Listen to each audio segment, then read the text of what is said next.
Assalamualaikum warahmatullahi wabarakatuh. Kembali lagi di channel saya. Di video kali ini saya bersama seorang narasumber yang kebetulan beliau adalah ayah mertua saya. Beliau berprofesi sebagai petani sekaligus pasda, ya, benar, pasda. Untuk itu di video kali ini kita akan mengulik sedikit tentang apa itu pasda dan bagaimana kaitannya pasda dengan kemajuan dalam hal sumber daya manusia di petani. Oke. Assalamualaikum warahmatullahi wabarakatuh. Waalaikumsalam. Salam Pasda Indonesia. Apa kabar Pasda seluruh Indonesia, teman-teman semua, sehat-sehat semuanya. Saya Pasda dari Sumatera Utara. Saya perkenalkan, nama saya Muhammad Ruslan Sam. Kebetulan saya berada di Sumatera Utara dan saya melatih petani di Sumatera Utara di bidang pemberdayaan masyarakat, di bidang SDM. Ya. Kemudian salam kepada sahabat-sahabat dan teman-teman petani seluruh Indonesia. Semoga tetap sukses. Salam batik, bukan aku tapi kita. Ya. Keren kali ya salamnya dari pasda ya, untuk pasda ini. Ya. Itu memang khusus. Ya, khusus. Artinya di dalam kita pengembangannya kepada petani, di kelompok petani, di situ sudah nggak ada lagi kata-kata aku, tapi kata kita. Kelompok tani itu berhasil karena kita. Petani berhasil karena kita, bukan karena aku. Oke. Jadi kelompok itu maju karena kita. Nah, gitu. Berarti dalam arti itu nggak ada yang salah satu menonjol, tapi harus semua merangkul. Ya, gitu semua ya? merangkul. Nah, jadi semua merasakan bahwa majunya petani tadi, majunya kelompok tani tadi itu ya karena mereka bersama. Ada kebersamaan di dalam kelompok tani. Gitu. Itu untuk skala yang kecil kelompok tani, tapi untuk skala yang besar berarti itu kita mengharapkan kemajuan di pertanian. Di pertanian ya, terutama di bidang SDM. Nah, di situ petani kita gali potensinya yang selama ini petani itu sebenarnya mempunyai potensi yang sangat besar pada dirinya. Cuman selama ini petani itu nggak sadar bahwa dia itu punya potensi yang dia miliki. Jadi potensi itu banyak yang ditidurkan. Oke, gitu ya. Begini ya. Sebelum kita membahas tentang potensi, bagaimana cara menggali potensi petani itu, aku tuh pengen tahu apa sih itu pasda. Kita bahas pasdanya dulu deh. Pasda ya. Pasda itu adalah fasilitator daerah. Kebetulan kita ini fasilitator daerah di bidang pertanian, khususnya tanaman perkebunan. Ya banyak juga pasda itu ya di tanaman hortikultura juga ada, di tanaman apa juga palawija juga ada. Oh, berarti semua sektor. Ya, semua sektor itu ada. Sektor pertanian itu ada pasdanya. Ada. Dan ayah kebetulan ini bukan spesialisasi sih, mungkin lebih ke bidang perkebunannya ya. Ya, di bidang di bidang perkebunan. Oh gitu. Itu pasda itu ya kita gelar akademis atau itu sebagai kayak titel di kantor atau gimana? Atau gimana sih cara kita untuk menjadi pasda itu? Sebenarnya pasda itu ya bukan gelar, ya bukan apa. Pasda itu hanya nama.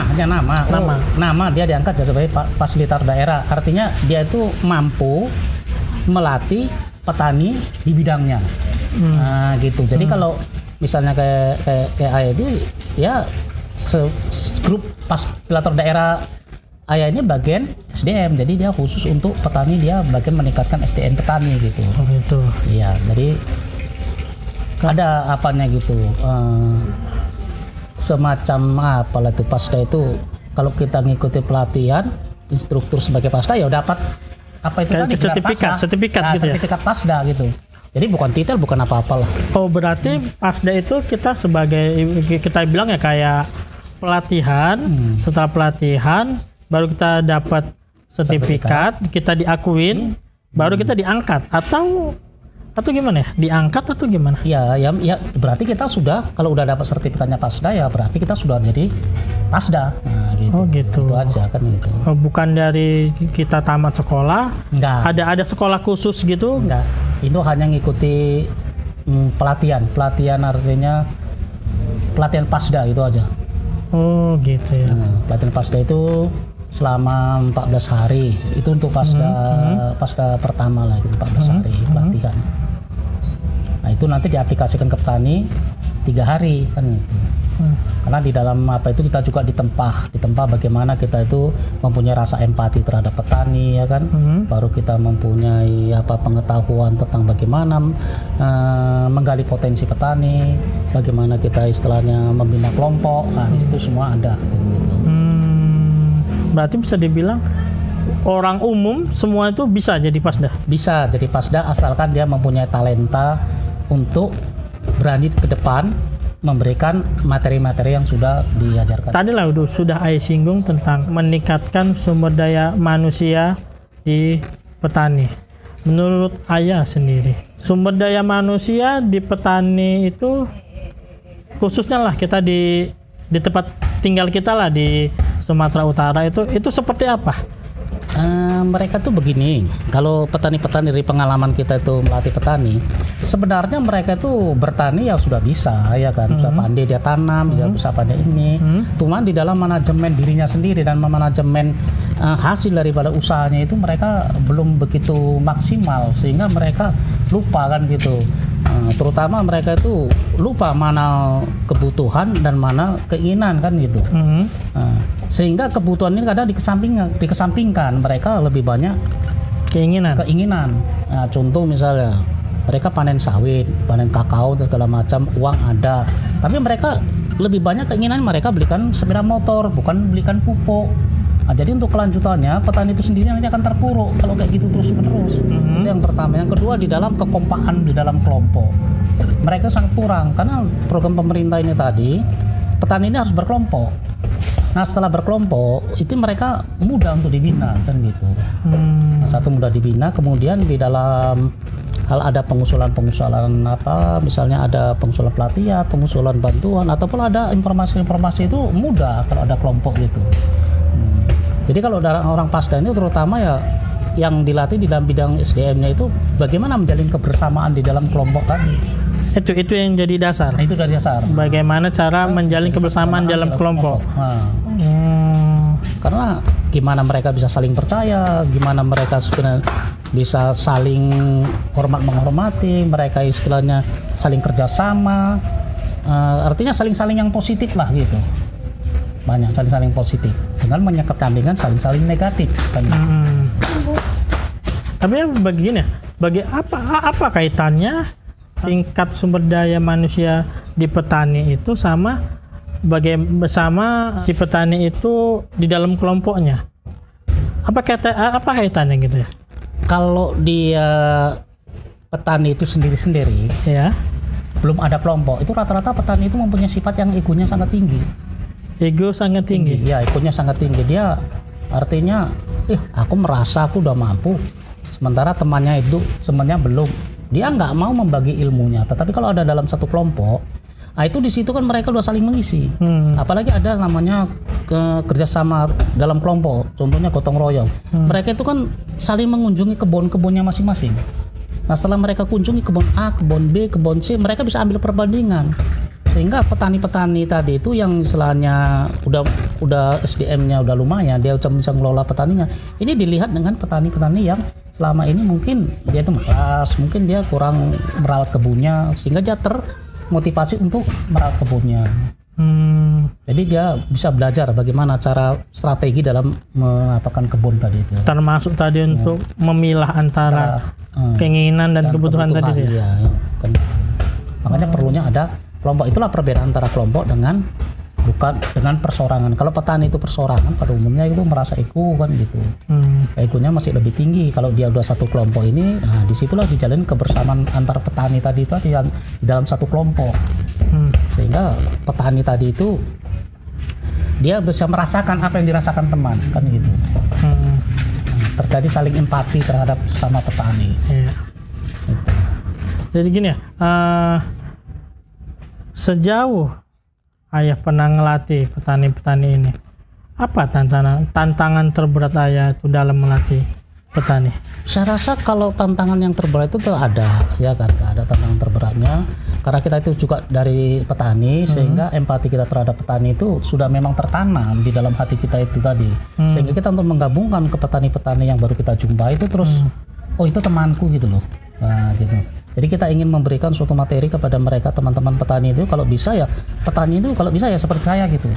Di samping saya juga sudah jadi petani sebagai fasilitator, bagaimana cara mengolah kebunnya tadi itu bisa semaksimal mungkin sehingga produksinya bisa naik kan gitu. Jadi kalau masalah tantang-tantang saya rasa nggak ada lah, nggak ada lah, karena yang kita jumpai juga teman-teman petani kan itu. Meskipun gini, karena kita tinggal di daerah yang istilahnya sukunya terlalu banyak atau ada di situ adat istiadat, ya kan? Itu tidak ada pengaruh. Ya semua itu tergantung kepada kita bagaimana membawakan dirinya gitu. Ya kita udah tahu Indonesia ini adalah berbagai macam suku kan gitu. Ya, benar. Kalau kita mau masuk ke suatu daerah itu ya kita tanya dulu, ini mayoritas ini sukunya apa, agamanya apa, adat istiadatnya bagaimana. Ya itu harus kita pelajari sehingga kita nanti di dalam melatih petani tadi itu tidak terjadi benturan. Karena materi yang kita pelajari ini sistemnya adalah POD. Dan itu banyak di situ, sini POD itu banyak permainan, kemudian banyak situ ada tunani ya kan, ada situ diskusi, ada situ sistem trala gitu. Jadi kalau misalnya dalam suatu hal permainan, contohnya kita melatih di orang Batak gitu kan, orang Batak ini kan namanya tulang dengan hela itu tadi, itu kan nggak boleh berpegangan tangan misalnya gitu kan. Maksudnya gitu ya. Jadi itu harus kita mengerti gitu. Harus mengerti. Jadi kalau memang dia, makanya kita tawarkan dulu ini permainannya seperti ini, permainan seperti ini. Kira-kira ada nggak di sini yang saru kalau bahasa Jawanya, kalau bahasa Bataknya itu ada yang tidak tabu gitu, yang tabu itu orang Batak itu apa itu? Yang pantang gitu ya. Pantangannya gitu, yang pantang gitu. Jadi situ kita harus kita pelajari semua. Tapi rasaku itu bukan suatu tantangan, karena kalau kita itu mengerti tentang adat istiadat dan suku itu, tradisi suku di setempat. Saya rasa itu bukan suatu tantangan gitu. Dan itu lumrah, masih dalam hal lumrah. Kalau kita bisa membawakan diri, sepanjang saya itu melatih dari mulai tahun 2015 sampai 2018 belum ada kendala dalam hal melatih petani, terutama di dalam kita menyampaikan materi itu nggak ada. Ya paling kendala itu ketika kita bertugas di suatu desa yang sangat jauh terpencil gitu, melalui jalan-jalan yang yang rusak, yang kadang mobilnya itu bisa terpacak itu kan udah biasa. Kalau namanya ke desa itu udah biasa seperti itu kan itu. Kalau kami yang dari petani ini yang kayak gitu ya udah termasuk biasa. Mungkin kalau dari teman-teman pasca yang dari pegawai ya, yang dari kota lah pada umumnya itu udah suatu gitu kan, hal yang yang lebih itulah gitu. Oh, berarti Pasda ini ada yang dari maksudnya PNS, ada yang dari sipil. Pasda ini. Ya ada gitu lah. Jadi Pasda itu boleh dari pemuka masyarakat, pemuka agama, petani ahli kan itu. PNS juga boleh kan gitu. Jadi itu dicampur kan gitu. Tapi pelatihannya ilmu itu sama semua. Sama, ilmunya itu sama. Nah, sekarang tinggal penyampaiannya kan gitu. Penyampaiannya bagaimana menyampaikan dia. Karena namanya orang Pasda ini harus mempunyai namanya talenta. Dan talenta itu istilahnya ya kita mempunyai gaya tersendiri di dalam hal kita melatih kan. Oh, gitu. Berarti maksudnya itu ya kemampuan individual itu. Jadi kita jangan meniru gaya orang lain kan gitu. Ya kita mempunyai gaya, kita ciptakan gaya kita sendiri kan gitu. Gimana supaya petani itu kita latih mulai dari pagi sampai sore, mereka itu tidak bosan, mereka tidak mengantuk, dan mereka selalu senang mengikuti pelatihan itu. Biasanya pelatihan berapa hari ya? Itu kalau dinamika kelompok, penguatan kalau dia meningkatkan kebersamaan itu 3 hari. 3 hari. Ya 3 hari. Itu namanya dinamika kelompok. Di situ kita khusus bagaimana kita meningkatkan kebersamaan di dalam kelompok. Intinya seperti itu. Tapi kalau untuk keseluruhan materi itu biasanya berapa deh? Kalau keseluruhan materi kan ya kalau untuk dinamika kelompok 3 hari. Cuman ada lagi nanti kelanjutannya namanya penguatan kelembagaan. Nah, penguatan kelembagaan ini itu dikerjakan selama 12 hari. Itu termasuk orang ahli juga yang Iya, termasuk juga. Berarti 12 tambah 5 17. 17 hari lah. 17 hari. Gitu. Lama juga ya? 12 tambah 3. Oh 3, 15 hari. 15 hari. Kurang lebih. Jadi untuk kan ada sih petani. Kok ayah kan khususnya itu di bidang tanaman perkebunan. Jadi perkebunan itu ada kelapa sawit, coklat, kopi, sama karet. Nah, di antara masing-masing tanaman atau petani tanaman ini itu sama nggak? Sama.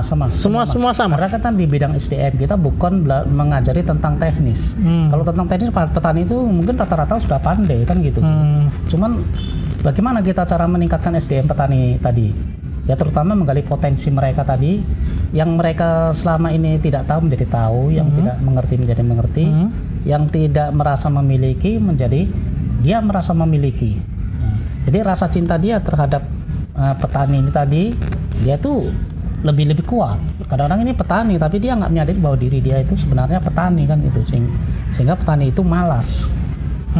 Nah, karena terutama kalau kita di SDM itu bagaimana kita mengobati, bagaimana cara kita untuk memberikan motivasi kepada mereka supaya mereka tuh jangan malas kan gitu. Karena malas itu nggak ada obatnya diri petani itu sendiri kan gitu. Jadi petani Indonesia terutama itu ya sifat malasnya itu sangat tinggi. Karena kalau kita lihat itu produktivitas daripada petani, contohnya dia di kelapa sawit lah. Kalau di kelapa sawit itu sebenarnya kalau petani itu bisa yang benar-benar dia itu memaksimalkan hasil itu ya bisa aja dia mendekati hasil daripada perkebunan. Oh, perkebunan ya? Bisa. Karena petani itu nggak mengerti kan itu. Kalau petani itu mengerti, dia mau kan itu aja. Kemudian dia tahu.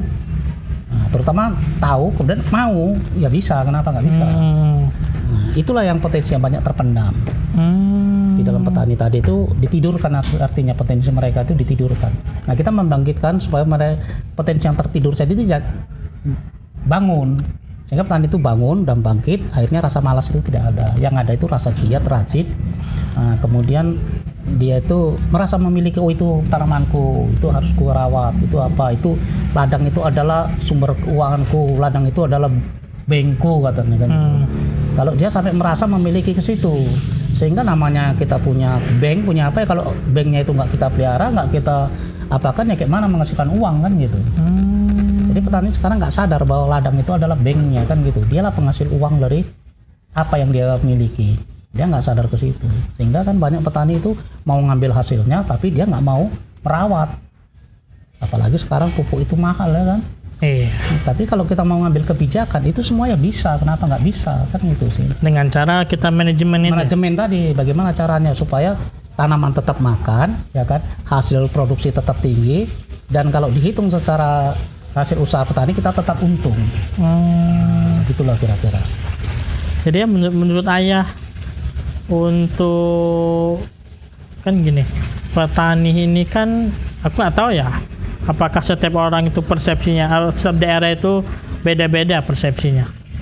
Tapi kan ada yang bilang petani ini bukan sebuah pekerjaan, ada yang bilang petani ini sebagai pekerjaan gitu. Ya dalam arti orang kenapa nggak menganggap petani ini sebagai pekerjaan, karena kan mungkin hasilnya yang kurang bisa menutupi kebutuhan ya mungkin. Jadi kalau menurut ayah itu gimana? Sebenarnya begini, petani itu tadi kurang menyadari bahwa dirinya petani. Dia kurang menyadari dirinya petani, sehingga dia mengelola lahannya tadi tidak semaksimal mungkin. Dia kurang mau artinya berkolaborasi dalam hal berpikir, sebenarnya lahanku dengan sekian hektar ataupun sekian rantai, ini cocoknya saya tanam apa? Tidak, mereka nggak ke situ. Saya nggak mau tanam tanaman itu tadi satu jenis kan itu. Mana daerah-daerah yang perlu saya tanam misalnya sawit, mana daerah-daerah tanam yang bisa tanam karet, dan di mana kita selipkan tanaman-tanaman yang bisa cepat menghasilkan uang, tentunya tanam cabai, tanam semangka gitu. Jadi kita jangan petani, kita merangkap menjadi buruh tani. Itu akan konsentrasi kita terhadap apa ini tadi, usaha kita dalam hal bidang pertanian nanti bisa buyar kan gitu. Apa maksud saya petani tapi jangan jadi buruh tani? Ya artinya gini, banyak petani-petani dia tanaman ya kan, kemudian dia pergi berburu tani, sehingga tanaman petani tadi nggak terawat. Banyak seperti itu petani-petani. Oh, dianya berarti lebih memilih untuk bekerja dengan orang lain. Iya, bekerja orang lain tanpa mengolah lahannya tadi. Menurut saya bagaimana kiatnya atau tips dari ayah supaya gini, ada seseorang mempunyai kurang lebih mungkin ya hampir sehektar atau ya sehektar tanah, itu apa yang cocok untuk ditanami di tanah tersebut? Sebenarnya itu tergantung daerahnya. Ya. Daerah itu sekitar kita itu tanam apa? Ya. Dia prima donanya apa kan gitu. Ya. Kalau misalnya situ bisa tanam kakao, bisa tanam sawit, bisa tanam karet, ya boleh-boleh aja kita itu tanaman itu ya kita konversi, artinya kita bagi-bagi gitu. Berarti dalam arti kita tumbang sari. Ya, nggak tumbang sari, kita pakai plot kan gitu. Misal kita ingin punya sawit, oke. Kita nggak boleh nggak banyak-banyak punya sawit contohnya ya kan. Ya. Cukup kita tanam misalnya sawit misalnya 20 ranting. Ya, ini kita punya lahan 1 hektar ya. 20 ranting kita tanam pakai sawit. Nah, ini kalau kita kelola dengan benar, ini mungkin yang 20 ranting ini kalau dari bibitnya memang bagus, perawatannya sesuai dengan SOP, artinya perawatannya juga bagus. Ini bisa mungkin kalau memang ini bisa mencapai 2 ton per hektar per bulan, bisa mencapai segitu dengan catatan dia usia di atas 7 tahun. Itu bisa mencapai kayak gitu. Nah, yang 5 rantai ini kita tanam coklat, kakao. Ya. Kakao ini bisa kita campur dengan tanaman-tanaman yang bisa menghasilkan, artinya kita agroforestikan dengan misalnya durian ataupun apokat. Ya. Itu bisa. Sehingga kita kalau tiap tahunnya orang panen duriannya, kita ada juga kita berapa pohon lah kita tanam, tapi kita kan punya durian. Nah, kakao sekarang kan ini kan menjanjikan, harga kakao itu tidak pernah turun, harga kakao terus melambung naik dia. Grafiknya naik dia terus. Nah, dari 5 rantai ini kalau memang kita benar-benar menguasai tentang teknis bagaimana nanam kakao tadi, ya ini lumayan juga hasilnya ini. Sehingga kita dalam hal mingguannya dapat, kemudian kegiatan kita di kakao cukup. Kalau kita memang nggak bisa kita memanen sawit, kan bisa orang kita suruh, tetapi kegiatan kita itu bisa difokuskan ke 5 rantai tanaman kakao tadi. Daripada kita buru tani. Mungkin lebih besar dari hasil kakao yang 5 rantai ini. Kemudian kita tidak terlalu kali capek di dalam hal, kalau namanya buru tani itu memaksa artinya kita bekerja itu. Tapi bagaimana kalau gini ya, kita tanam ada semua 1 hektar sawit. Ya boleh-boleh aja kan gitu, boleh-boleh aja, nggak jadi masalah. Itu tergantung apabila itu mencukupi kebutuhan. Kan itu sih yang nggak jadi masalah, ya boleh aja mau tanam dia 1 hektar itu apa boleh kan gitu. Sejauh ini ayah pernah melatih itu paling jauh kemana? Ya paling jauh itu dulu pernah ke Aceh selama 10 hari itu kalau nggak salah, itu di daerah Melabo pasca tsunami. Di situ menyemangati petani tanaman karet supaya petani tadi mau bertanam karet kembali gitu. Berarti itu daerah yang kena dampak tsunami. Iya. Berarti perkebunannya atau lahannya lagi hancur? Lahannya hancur itu. Lahan hancur. Kemudian pernah juga ke Mendeleng Natal, itu juga yang terjauh. Itu di sana di Kecamatan Ulu Ungut kalau nggak salah itu. Di sana petani kopi. Dan mereka itu kebanyakan kopi di sana diagroforestikan dengan tanaman seperti pokat, kemudian pinggirnya ditanam pinang gitu. Ada juga tanam-tanaman yang lain. Terakhir ya, untuk saran, apa saran ayah untuk petani-petani ya, terutama untuk petani-petani yang masih muda atau petani-petani milenial sekarang itu, bagaimana cara meningkatkan SDM-nya sendiri? Ya, kalau saran saya kepada petani-petani milenial, petani-petani baru itu, satu, tanamkanlah jiwa petani yang benar-benar bahwa saya itu adalah seorang petani kan gitu. Artinya jangan petani ecek-ecek, nanti petani 2 tahun, 1 tahun bosan. Jadi jangan pernah merasa bosan terhadap petani, karena yang kita sanksikan nanti kalau generasi milenial ini tidak ada yang mau bertani lagi. Indonesia yang sangat luas ini, terutama itu banyak agrarisnya, ya kita akan kekurangan bahan makan gitu. Ini memang itu yang ditakutkan. Karena anak-anak sekarang ini sangat kurang sekali terhadap pekerjaan sebagai petani ini. Iya. Karena sekarang kan petani itu banyak berkurang, kemudian lahan banyak dioperalihkan ke bidang lain. Iya. Nah, di situ. Mereka kan anak sekarang lebih banyak dia ya lari ke dunia usaha, dunia kerja kan gitu sih.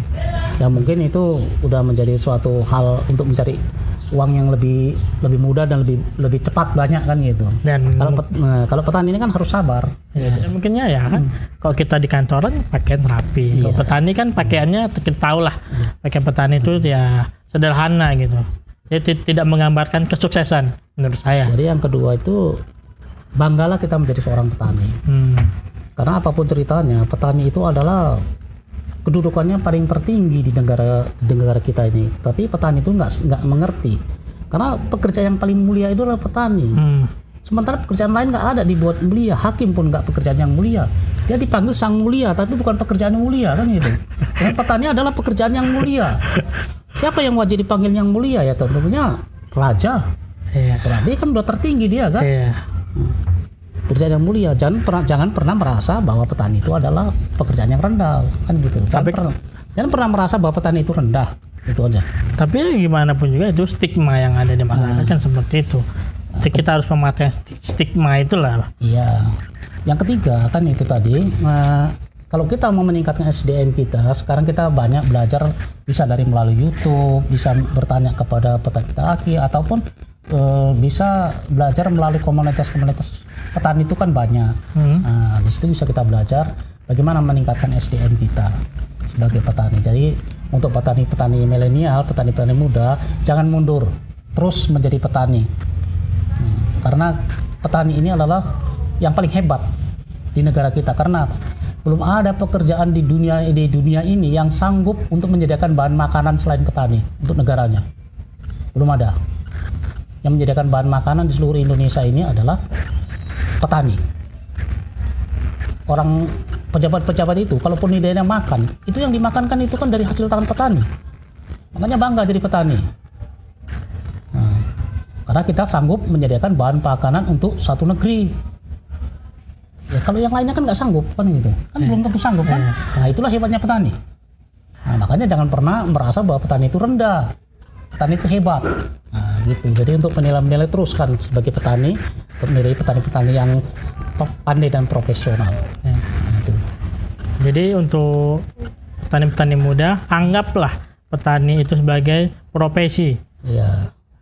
Dan banggalah menjadi petani, begitu ya? Iya. Itulah betul. Jadi mungkin video kali ini cukup sampai di sini. Untuk materi kedepannya mungkin kita sambung di video selanjutnya, gitu ya. Oke. Mungkin ada lagi mau saya sampaikan? Ya, salam Pasda, salam batik untuk seluruh Pasda Indonesia dan teman-teman petani, terutama kelompok tani. Terus jalin kebersamaan di antara kelompok-kelompok tani dan di antar kelompok tani ataupun Gapoktan.